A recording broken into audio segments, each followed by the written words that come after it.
Hold on to your hats, folks, because the Indian political circus is back in town. It's 2024, and the stakes are higher than ever. The NDA, led by the seemingly invincible Narendra Modi, is aiming for yet another victory lap. But wait, this time they face a new challenger, the I.N.D.A alliance, a motley crew of opposition parties hoping to dethrone the king.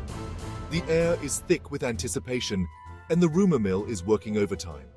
Will Modi's charisma carry the day, or has the opposition finally found its mojo? Will this be a repeat of 2019, or are we in for a nail-biting finish? One thing's for sure, it's going to be one heck of a show. So, grab your popcorn, settle in, and let's dive into the unpredictable world of Indian politics. Narendra Modi, the man, the myth, the legend.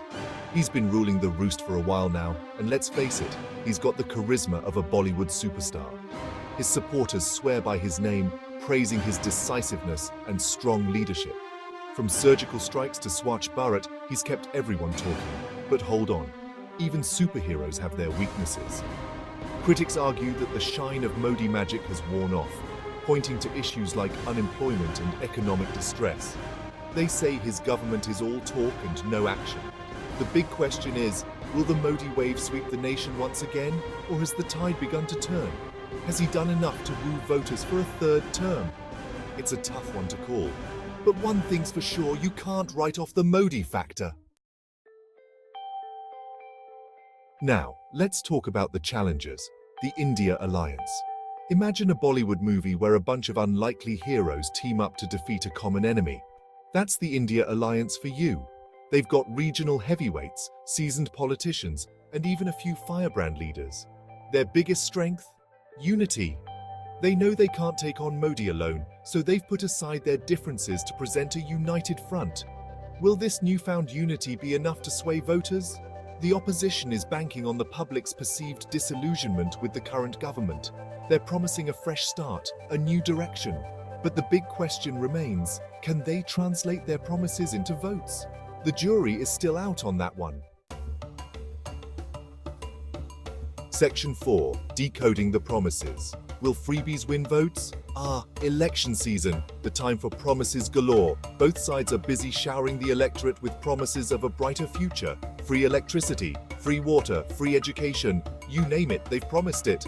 It's like a giant political auction, with each side trying to outbid the other. But will these freebies actually win over voters? Or are people looking for something more substantial? The N.D.A is banking on its track record of infrastructure development and welfare schemes. They claim to have delivered on their past promises.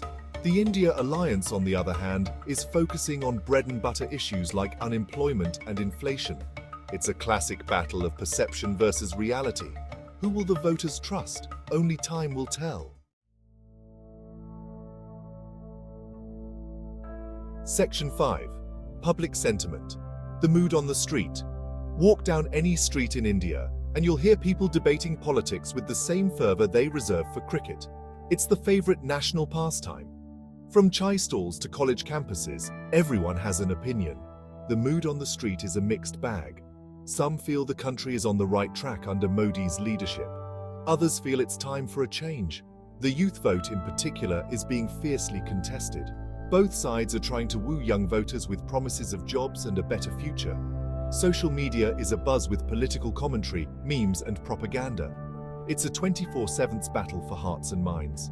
But amidst all the noise, one thing is clear. The Indian public is deeply engaged in the political process. And that's a good thing for democracy. Section 6. Exit polls. A game of speculation and suspense. As the curtain draws on the 2024 elections, all eyes will be on the exit polls.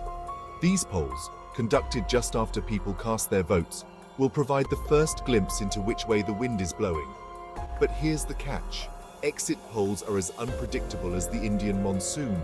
They've been known to get it right, and they've been known to get it spectacularly wrong. So should we trust them? Well, take them with a pinch of salt. They're a source of great speculation and suspense, keeping everyone on the edge of their seats until the final results are announced. The exit polls will set the stage for the big day, the day the votes are counted and a winner is declared. Until then, it's anyone's game. So fasten your seatbelts, folks, and get ready for the final act of this thrilling political drama. The verdict is just around the corner.